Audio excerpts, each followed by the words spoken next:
Herkese merhabalar. Yine harika bir saç ekimi sonucunu sizlere göstermenin bugün mutluluğu içerisindeyim. Arkadaşlar hepinize çok teşekkür ederim.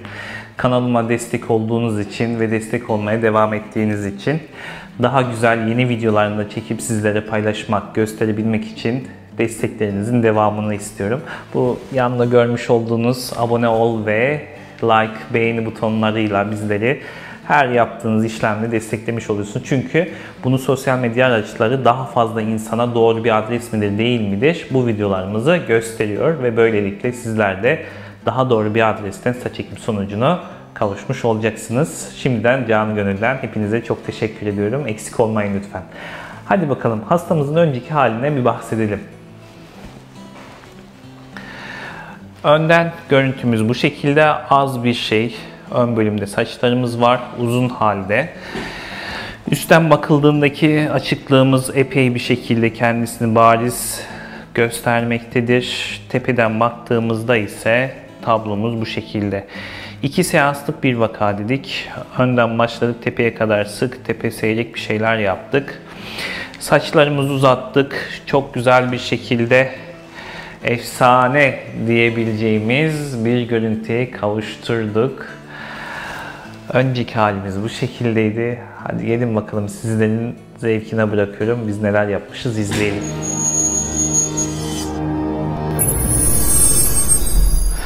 Evet, bir yıl önceki görselimiz bu şekildeydi.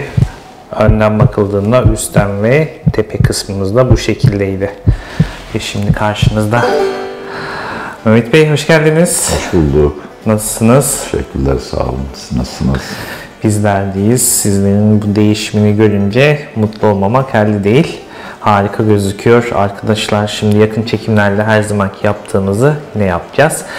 Mehmet Bey, ben şöyle yakın çekimlerle takipçilerime sizin bu doğal estetik saç görüntünüzü göstermek istiyorum. Anlaşılamayan bir estetikte ve doğallıktayız arkadaşlar. Saçlarımız uzun, çok iyi bir yoğunlukta kapatıcılığını sağlamış. Bakın burada da saçlarımız uzun.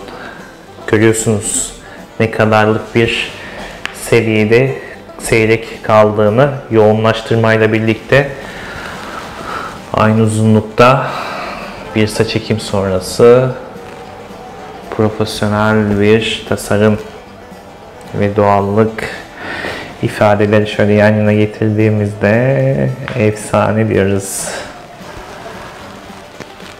Tabii biz de bu işten zevkle anlatımı yaşıyoruz.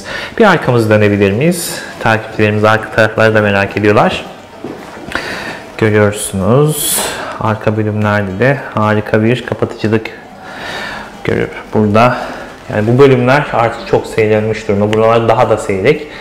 Buralara da işlem yapmıştık. Şimdi bu bölgeyi tekrar bir sıklaştırma yapacağız. Bu şekildeyken bu kapatıcılığa getirmişiz. Amacımız saçları zaten uzatarak iyi bir kapatıcılık yaratabilecek, taranabilecek. Ya bakın hatta şuradaki renk ton farkından dolayı protez gibi duruyor. Ya Mehmet Bey, protez mi yaptık sana? Yok. Buradaki saçlarınızın tonu biraz farklılaşmış. Protez falan değil arkadaşlar, söyleyeyim. Bak hafif buralarını hepsini gösteriyorum sizlere. Yani şöyle diğer tarafları da görelim. Yani inandırması bu biraz zor olacak ama protez miydi değil miydi? Çünkü artık o kadar inanılması doğallıkta ki. Bakın birazcık saçını zorlayacağım, çekiyorum. Vallahi bak deri nasıl kalkıyor, görüyorsunuz değil mi? Evet, makyajlı mikrofoy sanatımız sayesinde bu bölümlerde de alım yapıldığı anlaşılmayan bir durumda. Bakın hatta burada hafif bir seyrekliğimiz var. Burayı şimdi ikinci bir seansla daha da sıklaştıracağız. Daha da iyi olacak. Değil mi? Bir ay sonra planlamıştık. İnşallah, evet. İkinci videoyla da buraların daha da sık olduğunu göreceksiniz. Şöyle yapalım. Bana doğru dönebilirsiniz.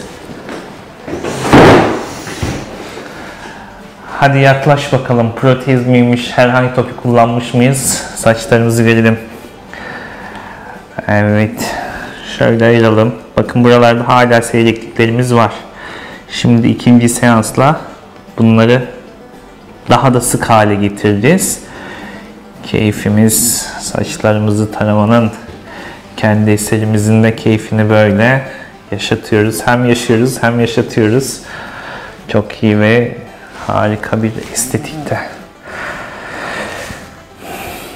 Çok fazla anlatmaya gerek yok, görüyorsunuz yani. Bir saç ekimi yapıldığını anlamanız imkansız. Şimdi diğer konuşmalarda hepsinden bahsedeceğiz. Videoyu lütfen sonuna kadar dinleyin. Çünkü sizin işinize yarayacak çok güzel bilgilendirmeler olacak. Siz de böyle doğal bir saç görüntüsüne kavuşmak istiyorsanız yapmanız gereken şey şudur. Başınızın önden, üstten, yanlarını ve arkasını görebileceğim fotoğraflarınızı bu aşağıda görmüş olduğunuz WhatsApp numarama gönderin. Bizzat benim tarafından hangi bölümde ekim yapacağız, kaç bin graf olacak ve fiyatımız ne olacaktır bilgilendirmesini alabileceksiniz. Sohbetimize yavaş yavaş geçelim bakalım.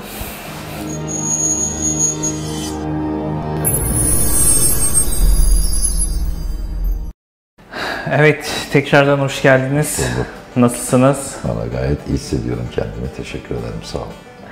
Yani değişikliği görünce bu değişiklik karşısında bizim de mutlu olmamamız elde değil. Yani artık hem bir büyüğümüz hem de Ekim'den sonraki diyalogumuz çok farklı boyutlara geldi arkadaşlar. Çünkü Mehmet abi diyebilecek durumdayım. Teşekkür ederim. Abimiz gibi güzel, tatlı, hoş bir muhabbete, arkadaşlığa, dostluğa giden bir durumumuz oldu. Zaten çoğu hastamla her zaman böyle bir diyaloğa doğru evriliyoruz yani açıkçası. Evet, Mehmet abi hatırladın mı? Bir yıl önce bana geldiğindeki tarzımız bu şekildeydi. Şimdi görünce şaşırıyorum ben.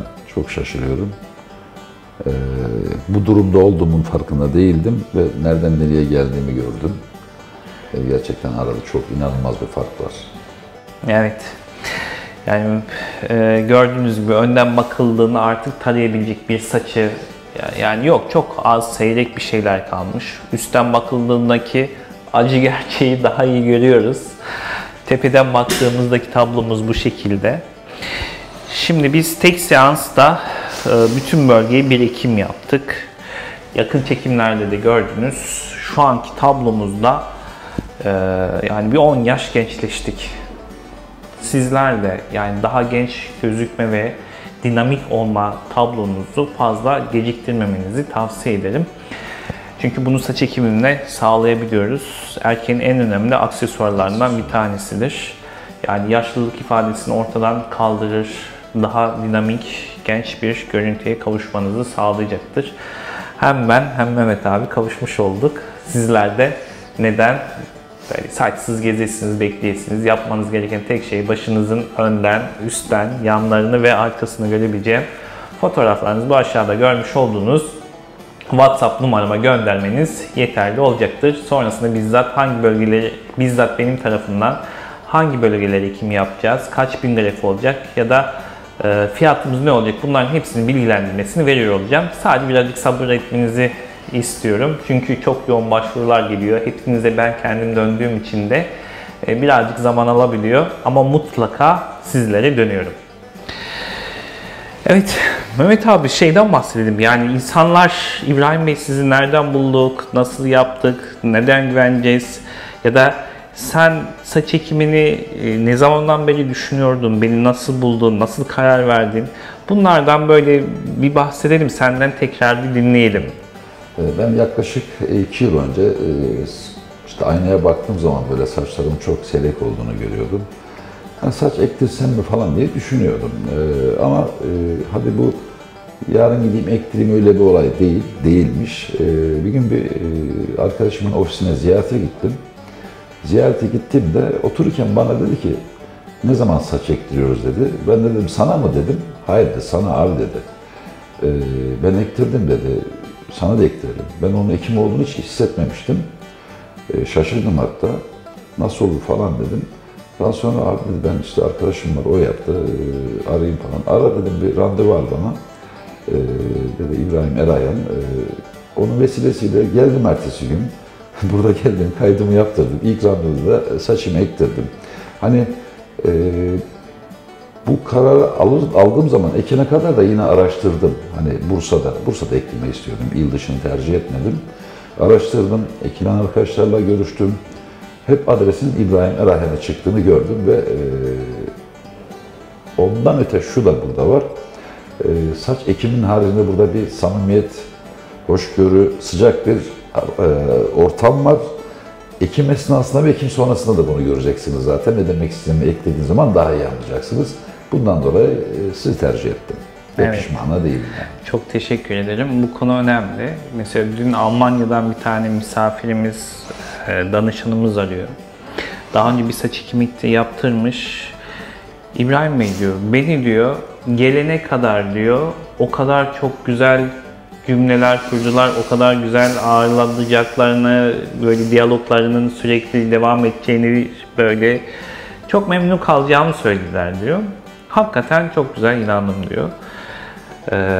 Sonrasında gittim, işlemim yapılırken bana asker gibi davrandılar diyor. Onlara dedim ki diyor, arkadaşlar ben 50 yaşında birisiyim. Yat, kalk, dönder başını, şöyle yap, böyle yap. Bu tarz hitaplardan, hani dedim ben askerliğimi yaptım, adamın söylediğini, bana tekrar askerlik yaptırmayın. Ben buraya güzel bir hizmet almaya geldim.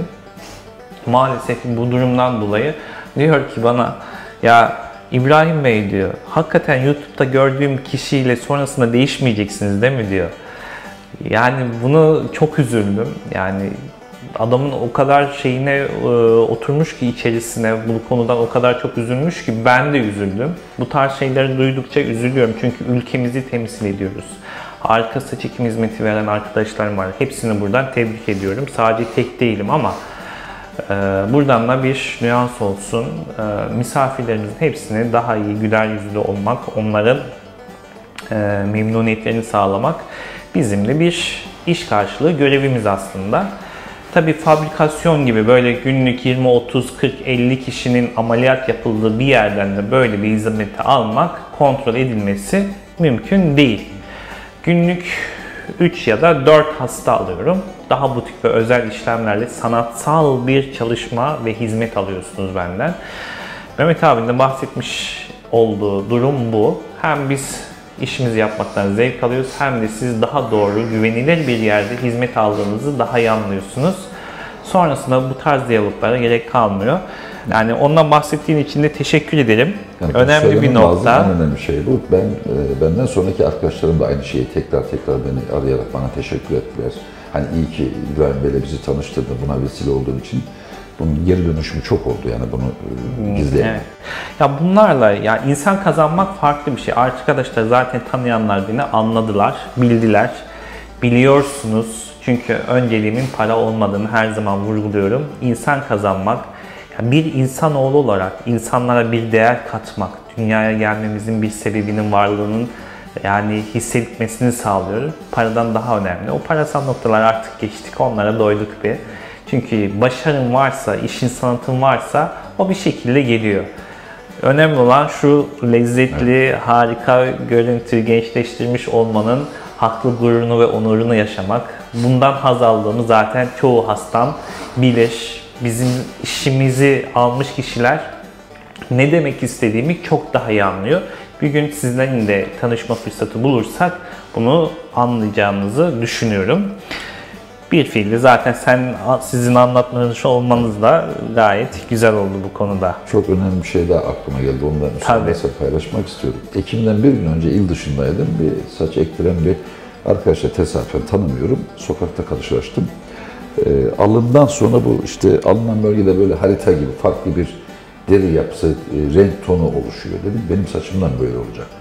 Emin olun 36 saat sonraki alınan sargı resimlerimi inceleyebilirsiniz, bakabilirsiniz. Bir tane pıhtı tanesi bile yoktu benim saçımda. Bunda ekmek kadar ben işine karışmak gibi olmayayım ama alımın da çok önemli olduğunu söylemek istiyorum. Çok doğru. Her yerde bunu söylüyorum. Bunu da almak da önemli. Neden? O estetiği bozmadan bir de o görselliği hani dışarıya yansıtmadan, kötü görüntüyü hep bunu görüyordum. Bunu kesinlikle seninle görmedim. Hep insanlara şunu söylüyorum. Alımı çok mükemmel Ekim'den önce. Onu da söylüyorum. Ekim kadar alım da önemli diye değerlendiriyorum. Bilmiyorum yanlıyorum. Hiç yanılmıyorsunuz. Zaten sanatlarımdan bir tanesi de o. Makyajlı mikrofoye sanatı. Alım yaptığımız bölgeden de nasıl bir alım yapıldığının anlaşılamayacak doğallıkta kalması o bölgenin. Evet. Yani kimi oluyor? Tavuk yolunmuş gibi oluyor. Parça parça yapılmış gibi oluyor. Yamalık yapmış gibi sanki. Yani bu gibi durumlarda oluyor. Yani tamam, ön tarafta çok doğalız, çok iyiyiz ama arkayı da bitirdikten sonra, orayı da mahvettikten sonra bir anlamı kalmıyor. Her çalışmamızda bu iki sanatta hem ön hat doğallığı hem de arka donör bölgesinin makyajlı mikrofoye sanatımız sayesinde doğal kalması önem arz ediyor. Güzel bir noktaydı. Ve sonrasında görselimiz anlatılmaya gerek duymayan bir estetikte oluyor. Evet, o arkadaşınıza da teşekkür ederim. Sizi tanıştırdı. Senden de 7-8 kişi. Daha gelmek isteyenler çok var ama il dışında olduğu için uygun zamanda gelecekler inşallah. Yavaş yavaş geliyorlar. Evet. Hatta buradan söyleyelim. Arkadaş Aşır Bey, o daha vahim durumdaydı. Yine burası iyi bir durumda. Yani yakın süre sonrasında onun da videosunu çekeceğiz. Yani Aşır Bey'in hayatını değiştirdiğimizi göreceksiniz yani. Senin de çok güzel bir esprin vardı orada. Erray'ını kurtarmak gibi demiştin. Çok gülmüştük. Aynen, çünkü yani Aşır Bey geldiğinde buraya donör bölgesi çok zayıf, ince telli, saç yok, açıklık kocaman. Yani yine Mehmet abi de buralar vardı, onda onlar da yoktu. Evet. Ama gel gör, neredeyse Mehmet abi geçti şu anda. Videosunu çektiğimizde ne demek istediğimi daha iyi duyacaksınız yani. Birkaç hususa daha değinebilirim eğer. Tabii buyurun lütfen. Ben şimdi tabii saç ekimi öncesini bahsettik, saç ekimini bahsettik. Bir de saç ekimi sonrasındaki safha var. Mesela ben şahsım adına konuşayım. Hiç acı hissetmedim ekim esnasında. Ekim personelinin profesyonel olmasından kaynaklandığını değerlendiriyorum. Buradan ayrıldıktan sonraki istirahat, o 10 günlük sürede hiçbir ağrısızı yaşamadım. Çok az bir şişme oldu da ben yatmadığım için. O da çok az, bir saat sonra kayboldu. O da önemli değildi benim için ama hiçbir ağrı hissetmedim kesinlikle. 10 gün sonra normal hayatıma zaten döndüm. Benim için 10 günlük bir sürede bir şey vardı. Saç ekimi yaptırdığımı hissettim yani. Ondan sonra şuna hiç kapılmadım. Ya benim saçım uzar mı, işte uzanmaz mı? İnsanların acele ettiğini görüyorum. Yani arkadaşım aynada bakıyor, şöyle oldu, böyle oldu. Bunda biraz zaman tanıyacaksınız kendinize. Tavsiyelere uyacaksınız, sizin verdiğiniz tavsiyelere. Aynen, ben şu an bugün yapılan çekimde bu kadar saçım olduğunu gördüm yani. Hatta peruk, yani bir protez saç zannettim daha doğrusu kendi saçımı. Evet. Ben bile tanıyamadım. Hatta bundan 5 ay önce Ankara'ya gittim. Bir arkadaşım beni tanıyamadı. Çünkü evet, ondan ne kadar değiştirdiğini de hani anlıyorsunuz. Bunlar da sizi zaten motive ediyor. Ama çok aceleci olmamak lazım. Tavsiyelere harfiyen olmasa da uyma oranınızı yüksek tutmanızı tavsiye ediyorum. Onun haricinde geldiğimiz nokta bu. İnşallah bir sıklaştırma daha yapmak istiyorum. Bu biraz keyfiyete bağlı. Evet. Daha iyisi. Yoksa bu da benim için yeterli. Çünkü aradaki farkı gördüğüm zaman ben bile şaşırdım şu an işin gerçeği. Tekrar teşekkür ederim. Eski halimizi görünce şu anda tabii ki farklılığımızı görüyoruz. Evet. Ama ikinci sıklaştırmayla da, tepeyi yoğunlaştırma operasyonuyla da jübilesini yaparız artık yani. Büyük açıklıklarda arkadaşlar, yani bizim amacımız yani anadan doğma bir saçı yapmak değil. Saçlarını uzatarak güzellik, kapatıcılık yaratabilecek bir efekt verecek saçlanma miktarını yapmak. Bunun yani daha sık olması ikinci seanslarda, üçüncü seanslarla elde edilebiliyor. Yani Mehmet abi de şu anda ona bile gerek yok. İkinci seansımıza bile bu şekilde bile çok mutlu. Çok iyi bir şekilde kapatıcılığı sağlamışız. Ama biz onu yine yapmışken bu işin ikincisini de tamamlayıp daha da bir başka boyuta evrilmesini sağlamak. Onun da videosunu bir yıl sonra, ikinci sıklaştırmadan sonra göstereceğiz. Şimdi ekim sürecinden bahsederken ekibin profesyonelliği çok önemli. Yetiştirdiğim elemanlarım kendi staff kadromdur. Onlar benim bir ailem gibidir, çocuklarım gibidir, kardeşim gibidir. Bir aile ortamına geleceksiniz arkadaşlar. Bir patron çalışan ilişkisi değil. Çünkü elemanlarımı da çok severim. Yani bendeki değer neyse onlarda da o olmak zorunda. Çünkü öyle yaklaşıyorum hepsine ve onlardan da bu enerji hastalarımıza Ben onu geçiyor. sona saklamıştım ama sen bu konuyu açtın, müsaade edersen ona da bir değinmek istiyorum. Tabii. Şimdi de İbrahim kardeşimizin güler yüzü, samimiyeti, çalışkanlığı, sıcaklığı tartışılmaz. Ama background'daki arkadaşların da hakkını yemeyelim. Hepsi birbirinden cici, profesyonel, işini çok güzel yapan arkadaşlar. Burada saç ekiminiz bitse bile çay içmeye bile gelebileceğiniz bir yer burası. Bir ev ortamı gibi, bir aile ortamı gibi öyle bir sıcaklığı olan bir yer. Saç ekim merkezinin haricinde artık bir duruma, konuma geçmişler. Hani bunu inşallah ektirdiğinizde ne demek istediğimi daha iyi anlayacaksınız. Hiçbir işiniz olmasa bile burada güler yüze karşılaşabileceksiniz. Bu çok güzel bir şey. Bütün arkadaşlarım aynı şeyi söylüyor. Güzel bir ekibim var. Onlara da senin adına teşekkür ediyorum. Aynen. Çok sağ olun. Kolunuza sağlık. Önemli noktalar, balık baştan kokar derler ya arkadaşlar. Biz ne olursak ekip de aynı şekilde enerjiyi devam ettirir. Biz de o yüzden sağ olsun ekibimde tam bir şekilde uyum sağlayabiliyoruz. Uyum sağlayamayanlar zaten genelde ayrılmak zorunda kalıyorlar. Ki öyle yaşadığımız, çünkü bize başlayan bir daha yani kolay kolay bırakmaz. Çünkü işletmedeki zevkimiz, işleyişteki tadımız kendi ekip içerisinde de çok önemlidir. Önem veririm. Çünkü bu da hastama yansıyacak.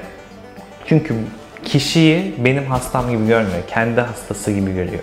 Çünkü yani hep birlikte biriz.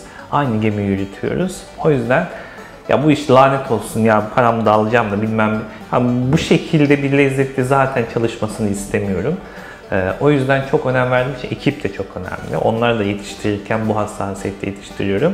Yani benden sonraki aşamalar onlar tamamlarken benim için vicdanım çok rahat oluyor. Çünkü size nasıl bir diyalogda, muamelede bulunacaklarını çok iyi biliyorum. Onlar da çok iyi biliyorlar nasıl bir işlem yapma gereksinimi duyduklarını. Zaten karşınızdayız. Her videoda ekiple birlikte yaptığım işlemlerdir. Karşılıklarını hepiniz de güzel bir şekilde izliyorsunuz. Saç ekim sürecinde de yine bu konforumuzu devam ettiriyoruz. Çünkü hani lokal anestezi olabildiğince hassas bir şekilde uygulayıp ağrınızı, yani ağrı hassasiyet oranınızı çok düşük değilse de minimize etmiş bir şekilde lokal anesteziyi yapıp ağrı sürecini atlatmanızı sağlıyoruz. Burada yani günü yetiştireyim, hızlı yapılayım denilirse bu lokal anestezi canınızı yakabiliyor arkadaşlar. Hani en çok anlatılan konu, korkulan konu bu.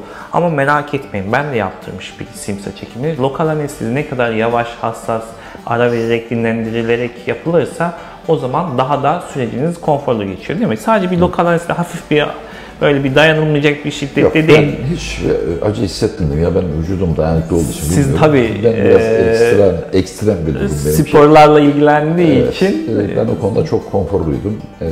daha rahat geçirir. Çok rahat atlattım. Sonrasında Netflix'imiz vardı, YouTube var, Sohbet haber, vardı. sohbet var, muhabbet var, biraz uyuklama Ben derken uyukladım bile, evet yani. günü sonlandırıyoruz ve bitiriyoruz. İşlem sonrasındaki süreçte de hızlı tedavi metodum sayesinde çok hızlı iyileşiyorsunuz. Normalde 15 gün, 16 gün sürebilirken bizde 10 günde kabukları dökmüş tertemiz bir hale geliyorsunuz. Ve ondan sonra da bekleme aşaması. Birinci aya doğru bu ektiklerimiz şok dökülme dediğimiz tabloyla dökülüyorlar. İkinci ay çıkmaya başlıyorlar. Sonrasında yani 5 ay ve sonrası günlerde siz mutlu olmaya başlıyorsunuz. 2 aylıkken, 3 aylıkken, 4 aylıkken çoğu hastam endişeye kapılıyor. Çıkacak mı, çıkmayacak mı? Arkadaşlar merak etmeyin. Bu bir süreçtir. Yani sabretmeniz gerekiyor. 5. ay ve sonrasında sizin mutlu edeceğiniz uzama miktarına kavuşursunuz. Bu bazı kişilerde 1 ay, 2 ay erken olabilir. Bazı kişilerde 1 ay, 2 ay geç olabilir. Sabırla bekleyin. Yani ne kendinizi üzün, ne saç ekimi yaptırdığınız merkezinizi üzün. Denilen tavsiyeleri yerine getirin. PRP, mezoterapi, saç bakım ürünlerinizi kullanın. Bunlar süreciniz daha hızlı yürümesini sağlayacaktır. Ve sonrasında 1 yıla doğru baktığımızda tadı, keyfi yerine gelmiş bir saça sahip olacaksınız. Evet, anlat bitmez Mehmet abi bu işi. Biz de çok memnunuz. Sizin gibi karakterli, düzgün böyle iyi bir insanı tanıdığımız için. Tabii ki. Çünkü hayat paylaştıkça güzeldir, diyalogla güzeldir, seven insanlarımız, sevdiklerimiz oldukça güzeldir mantığıyla hareket ediyorum. Para göz olsaydım zaten geri İstanbul'dan gelen birisiyim. İstanbul'da medya patronu olan birisinin saç ekim koordinatörlüğünü yapmaktaydım. Geri döner orada yine Yaparsın. bir dünya kazançları üstüne katarız. Çoğu hastam İstanbul'daki misafirlerim üzülüyorlar. Hiç üzülmeyin arkadaşlar. Yani İstanbul'dan buraya gelmeniz çok basit. 1 saat 15 dakikada geliyorsunuz. İl dışından, yurt dışından çok basit arkadaşlar. İstanbul Havalimanı, Sabiha Gökçen'e iniyorsunuz. 1 saat 15 dakikada havalimanının içinden buraya otobüsler var. İsterseniz özel araçlarımla sizleri oradan da aldırtabiliyorum. Bütün otel, transfer işlemlerinizi organize ediyoruz. Hiç siz bir şey karışmadan her şeyiniz organize edilmiş, gelişleriniz, gidişleriniz, her şeyiniz tasarlanıyor, projelendiriliyor ve size anlatılıyor. Sizin yapmanız gereken uçağa binip havalimanına inmek oluyor. Sonrasında hepsini biz halledip geri havalimanına sizi bırakabiliyoruz. Evet, değerli zamanınızı ayırdınız. Bize bunu anlatmak için fırsat verdiniz. Çok teşekkür ederim. Bizden ziyade daha farklı insanlar doğru bir adres neresidir cevabını bulabilmeleri için destekçi olduğunuz için teşekkür ederim. Arkadaşlarıma şiddetle tavsiye ediyorum yani. Çünkü Bu eser da burada yani. harikasınız. Yani bu durum sadece benim için değil arkadaşlar. Hani sürekli arıyorsunuz, araştırıyorsunuz ya. Karşınızda dinlediğinizde herkes kral maalesef. Herkes bu işi harika yapıyor, muhteşem yapıyor, en doğalını yapıyor. Ama o iş öyle olmuyor arkadaşlar. Before after fotoğraflar, şunlar bunlar değil. Bu tarz videolarla, yakın çekimlerle gösterebiliyorsa sanatı var demektir. Işık altında bakın ışığımız direkt tepeden vuruyor. Yakın çekimlerle, zoomlarla böyle sizlere gösteriyoruz. Bunları gösterebilmek bu şekilde kolay değil. Bir sanatınız olması lazım. Zaten her videomda da belirtiyorum. Saç ekim sanatı. İbrahim Erayhan. Doğru adrestesiniz. Yapmanız gereken tek şey başınızın önden, üstten, yanlarını ve arkasını görebileceğim fotoğraflarınızı bu aşağıda görmüş olduğunuz WhatsApp numarama gönderin. Bizzat benim tarafımdan değerlendirmenizi alabileceksiniz. Kaç bin grafik ekeceğiz, hangi bölgelere ekeceğiz ve fiyatımız ne olacak bilgilendirmelerini yapacağız. Evet, videomuzda umarım beğendiğiniz bir video olmuştur. Şunu da unutmayalım, bize destek vermek, daha fazla insana doğru adresin iletilmesini istiyorsanız kanalıma destek verebilirsiniz. Nasıl? Abone olarak bu kenarda gördürmüş olduğunuz beğeni, like'larınızla, yorumlarınızla bu sosyal medya araçları daha fazla kişiye bu videoların gösterilmesini sağlıyor ve daha fazla insan da yanlış tercih yapmaktan kurtulup bize gelebiliyor. Bunlar kıymetli. Destekleriniz için şimdiden gönülden çok teşekkür ediyorum. Çünkü sizlerle bizler varız. Eksik olmayın efendim. Bir like'ınızı, bir abone olmanızı da bekleriz. Tekrardan çok teşekkür ederim bu katkınızdan dolayı. Daha uzun ömürler boyunca bana dökülmemesi. bu mutluluğu yaşattığın için ben teşekkür ediyorum. Rica ederim. Evet, herkese hayal ettiği saçlarına kavuşmasını diliyorum. Sağlıkla kalın, hoşça kalın.